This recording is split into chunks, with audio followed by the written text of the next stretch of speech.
आज तक रेडियो सुनता है सारा जहां।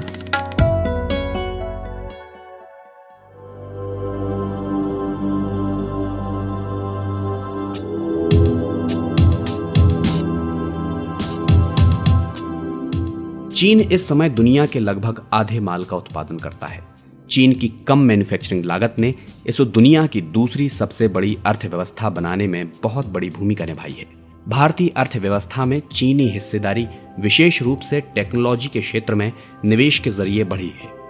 अप्रैल 2019 से जनवरी 2020 के बीच भारत ने चीन को करीब $14.5 अरब का निर्यात किया, जबकि इस दौरान चीन से कुल आयात लगभग 4 गुना ज्यादा यानी $58 अरब के आसपास रहा। इसका मतलब है कि चीन ने भारत से कम सामान खरीदा और बेचा ज्यादा। लेकिन व्यापार असंतुलन अभी और बहुत बड़ा है।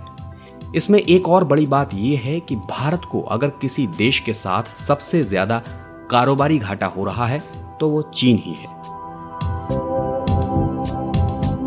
नमस्कार, मैं हूं अमन गुप्ता और आज हम बात करेंगे कि चीन कैसे बना वर्ल्ड्स फैक्ट्री। जैसे जैसे चीन से तनाव बढ़ रहा है, इकोनॉमिक नेशनलिज्म का नारा जोर पकड़ रहा है। खासकर 21 लाख करोड़ के आत्मनिर्भर भारत पैकेज की घोषणा के बाद वोकल फॉर लोकल की बहुत चर्चा हो रही है। आर्थिक जानकारों का कहना है कि ये अच्छी बात है कि भारत धीरे धीरे आत्मनिर्भर बने और चीन की तरह आने वाले दिनों में मैन्युफैक्चरिंग हब बने। हमने इंडिया टुडे के पत्रकार प्रभाष के दत्ता से इस मसले पर बात की और जाना कि चीन मैन्युफैक्चरिंग हब कैसे बना और भारत और दुनिया में चीनी धन की कितनी घुसपैठ है। देखिए, चीन को हम लोग जैसे समझते हैं सिंपल कि वो बॉर्डर पे है और कुछ नहीं है, ऐसा नहीं है। हमको पहले ये समझना होगा कि चीन आज के डेट में है क्या चीज। चीन एक इकोनॉमिक और मिलिट्री पावर है, एक जियो स्ट्रेटेजिक पावर है।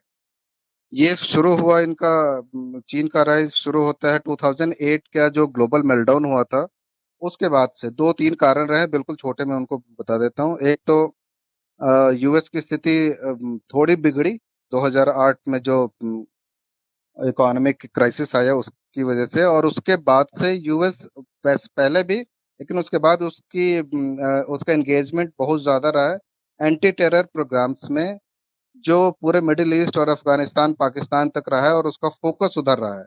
उनका प्राइम एजेंडे पे था। बहुत पैसा दिया उन्होंने मिलिट्री में और इन इलाके में। उस पैसा उधर जाने की वजह से इनका जो दुनिया पे जहाँ पैसा वो भेजते थे और जिसकी वजह से उनका कब्जा था, वो स्पेस श्रिंक हुआ। उसी स्पेस को चाइना ने ऑक्यूपाई किया है आज के डेट में। चाइना ने यूएस से ज्यादा स्मार्टली प्ले किया है। दुनिया में सबसे ज्यादा माइंस का कोई मालिक है तो वो चीन है। अफ्रीका में बहुत सारे माइंस का मालिक बन गया है, लैटिन अमेरिका में माइंस का मालिक है। और इसका फायदा क्या हो रहा है कि वो सारे रॉ मटेरियल्स इसकी अपनी मैन्युफैक्चरिंग कंपनीज को मिल रही है। वो चाहे मोबाइल बनाने से लेकर हो या कुछ भी रेयर अर्थ मटेरियल, कुछ भी, वो चीन आज के डेट में माइनिंग किंग है और इसीलिए मैन्युफैक्चरिंग किंग भी। सेकंड आता है, अब पैसा उसके पास आ गया इस दौरान, तो उस पैसे का उसने क्या किया है। वो पैसे से हर देश के पास पहुंचा है जिनके पास भी पैसे की कमी रही। देश सरकार के पास कमी हो तो सरकार वहां की मदद करती है। अगर किसी देश की कंपनियां डूब रही हैं या कोई नई कंपनी खड़ी होना चाहती है, तो चीन की कंपनियां जो बहुत हद तक आज के डेट में चाइनीज स्टेट के आर्म की तरह काम कर रही हैं, क्योंकि उनका पॉलिटिकल सेटअप वैसा है कि उतनी फ्रीडम नहीं है प्राइवेट कंपनीज को भी। वहाँ कई कानून हैं जिसके हिसाब से जिस देश में वो ऑपरेट करते हैं, उस देश में अगर कोई ऐसी इंफॉर्मेशन है जिसको इंटेलिजेंस की कैटेगरी में रखा जा सकता है, तो वो चाइनीज गवर्नमेंट के साथ शेयर करना वो कानूनी बाध्यता है उनकी। तो उनके पास पूरा डेटा आ जाता है। उस डेटा का इस्तेमाल करके वो नई कंपनियां, पुरानी कंपनियां, सरकार हर तक पहुंचती है। दुनिया में कोई हिस्सा, कोई कोना नहीं है जहां चीन का पैसा नहीं। भारत में भी है। भारत में 2000 तक भारत में और चीन का जो आपसी ट्रेड रिलेशन था वो कोई $3 बिलियन के आसपास था। आज वो 70 बिलियन डॉलर से थोड़ा कम, 68 तक है करीब, और उसमें ट्रेड डेफिसिट बहुत बड़ा है। इंडिया ऑलमोस्ट $60 बिलियन के डेफिसिट में रहता है जनरली। इसका एक दूसरा मतलब ये समझिए कि हम चीन के इंपोर्ट पे, चीन में बनी हुई चीज, चीन में बिकने वाली चीज, उसको हम अपने देश में लाते हैं क्योंकि हमारी जरूरत है। हम अपनी जरूरत के लिए $60 बिलियन तक चीन में बनी हुई, चीन में बिकने वाली चीजों पर डिपेंडेंट है। अब चीन ने भारत में पैसा कितना लगाया है, और जो ऑफिशियल डेटा है उसके हिसाब से कोई $2.3 बिलियन का है। लेकिन अलग अलग एक्सपर्ट लोग, ऑब्जर्वर्स ग्रुप जो अलग अलग है, जो फाइनेंसेस को, वर्ल्ड इकोनॉमी को मॉनिटर करते हैं, उनके अपने एस्टिमेट्स हैं। कुछ एस्टिमेट्स $8 बिलियन तक ले जाते हैं। $8 बिलियन, सोचिए 200 में, वो $2 ट्रिलियन की इकोनॉमी में, $3 ट्रिलियन की इकोनॉमी में जो $5 ट्रिलियन सोचना चाहती, बनना चाहती है, उसमें $8 बिलियन कुछ नहीं है। लेकिन ये वो पैसा है जो आपके लिए प्रोड्यूस कर रही है, प्रोडक्शन दे रही है, या कोई चीज भेज रही है, वो ये रनिंग मनी है।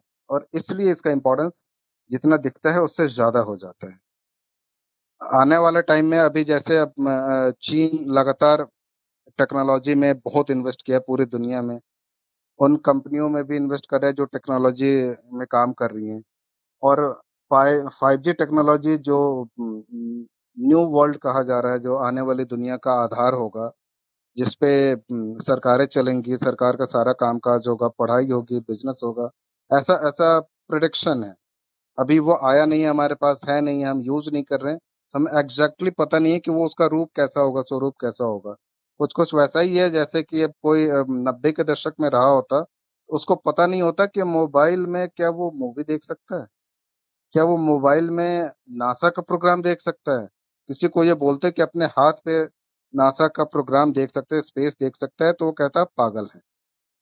आज के डेट में वो एक छोटा बच्चा जो 6 7 साल 8 साल का है, उसको पता है कि वो स्पेस का कुछ देखना है तो नासा लाइव पे जा सकते हैं इजीली।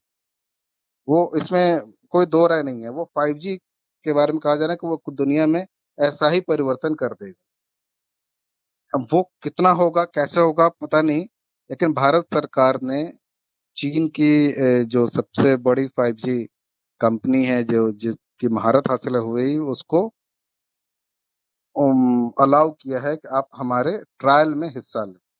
ट्रायल में हिस्सा लेने का मतलब ये है कि वो चूंकि पायनियर हैं, तो उनकी निश्चित रूप से हिस्सेदारी और दावेदारी बहुत मजबूत होगी जब इंडिया 5G को रोल आउट करे।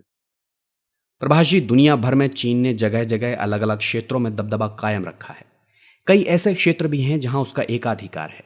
ऐसे में क्या विश्व के बाकी देश चीन को नजरअंदाज कर आगे बढ़ सकते हैं? नहीं, जैसे सप्लाई चेन एक हिस्सा होता है। सप्लाई चेन का क्या है कि दुनिया का सप्लाई चेन हब है। अगर कोई चीज दुनिया में इधर से उधर जाती है, तो वो चीन कहीं ना कहीं उसमें इन्वॉल्व है आज के डेट में। वो भारत सामान आए या भारत से कहीं और जाए, आज हम बड़ी इकोनॉमी, दुनिया की बड़ी इकोनॉमी है क्योंकि मनी मूव कर रही है, सर्विसेज प्रोडक्ट्स मूव कर रहे हैं। मूव करने के लिए, एक जगह से दूसरी जगह जाने के लिए सप्लाई चेन चाहिए। वो सप्लाई चेन का मालिक आज चीन है। मालिक ना कहें, हम कहें कि सबसे बड़ा ठेकेदार चीन है। दूसरी चीज, mobile phone technology. Mobile phone India का बहुत बड़ा मार्केट है, ओपन मार्केट है। 1.37 बिलियन पीपल, यानी ये इससे बड़ा मार्केट है बस चीन है। चीन अपनी डिमांड खुद पूरी कर रहा है, तो दुनिया के लिए प्रैक्टिकली जो उपलब्ध बाजार है वो सबसे बड़ा भारत का है। उस भारत के बाजार में जो मोबाइल फोन, वो आप हम इससे भी देख सकते हैं कि ये जरूरी नहीं है कि एक व्यक्ति सिर्फ एक मोबाइल फोन यूज कर रहा है। हो सकता है वो दो, कुछ लोग तीन यूज कर रहे हैं। यानी इंडिया में पॉसिबल मोबाइल फोन, स्मार्टफोन का जो मार्केट है, वो 137 करोड़ को आप 2 से मल्टीप्लाई कर लीजिए या 1.5 से मल्टीप्लाई कर लीजिए, उतने के बराबर हो सकता है। आप ऑलमोस्ट 200 करोड़ का मार्केट है, जो मोबाइल सेट्स बीच में, स्मार्टफोन के सेट्स बेचे जा सकते हैं। ये पोटेंशियल है। और ये ऐसी चीज नहीं कि आपने एक बार खरीद लिया और अगले 25 साल या 30 सालों तक आप नहीं खरीदेंगे। आप हर दूसरे तीसरे साल एक नया फोन लेते हैं। ये औसत भारतीय की कहानी है जो स्मार्टफोन यूज करता है। उसका 75% हिस्सा सिर्फ 4 कंपनियां चीन की कब्जा करती। सिर्फ 4 कंपनियां हैं जो 75% मार्केट पे उनका कब्जा है। एक और कंपनी जो है, जो इसमें आती है टॉप 5 में, वो सैमसंग है, जो चीन की नहीं है। आप ये सोचिए कि इस मार्केट शेयर से आप कैसे बायकॉट करेंगे? ये एक चाइनीज मोबाइल ऐप को अनइंस्टॉल करने जैसा मसला नहीं है कि आपने एक बटन दबाया और वो अनइंस्टॉल हो गया। अनइंस्टॉल अगर करते हैं चाइनीज प्रोडक्ट्स को, चाइनीज पैसे को इंडियन इकोनॉमी से, तो कैसे अनइंस्टॉल करेंगे? अब तरीके ढूंढने होंगे, उसका एक रिप्लेसमेंट ढूंढना होगा, उसके बदले कुछ देना होगा। जब तक ऐसा नहीं आता है तब तक ये बस स्लोगनियरिंग की बात हो सकती है, उससे ज्यादा नहीं। हाँ, कुछ और मेजर्स हो सकते हैं जिससे कि इंडियन कंपनीज को, इंडियन मार्केट को चाइनीज कंपनी, चाइनीज मार्केट के मुकाबले बहुत ही अग्रेसिवली कॉम्पिटिटिव बनाया जा सके। शुक्रिया प्रभाष जी हमसे बातचीत करने के लिए। तो जाहिर है भारत और दुनिया के कई देशों की अर्थव्यवस्था और व्यापार बहुत हद तक चीन पर निर्भर हैं। ऐसे में मौजूदा हालात जो भी हों, लेकिन चीन से संपर्क नहीं काटा जा सकता। जरूरत है तो धीरे धीरे हर क्षेत्र की पराई निर्भरता को कम करने की और आत्मनिर्भर होने की ओर कदम बढ़ाने की। तो आज तक रेडियो का यह पॉडकास्ट आपको कैसा लगा, ये आप हमें हमारे ईमेल radio@aajtak.com पर बता सकते हैं। और भी तमाम पॉडकास्ट सुनने के लिए आप हमारा वेब पेज विजिट करें। इसके लिए गूगल पर सर्च करें आज तक रेडियो। इसके अलावा आप हमें जियो सावन, स्पॉटिफाई, गूगल पॉडकास्ट और एप्पल पॉडकास्ट पर भी सुन सकते हैं। रेगुलर अपडेट के लिए आप हमें हमारे फेसबुक, ट्विटर, इंस्टाग्राम और यूट्यूब पर लाइक, फॉलो, सब्सक्राइब कर लीजिए। और अब मुझे यानी अमन गुप्ता को दीजिए इजाजत। नमस्कार।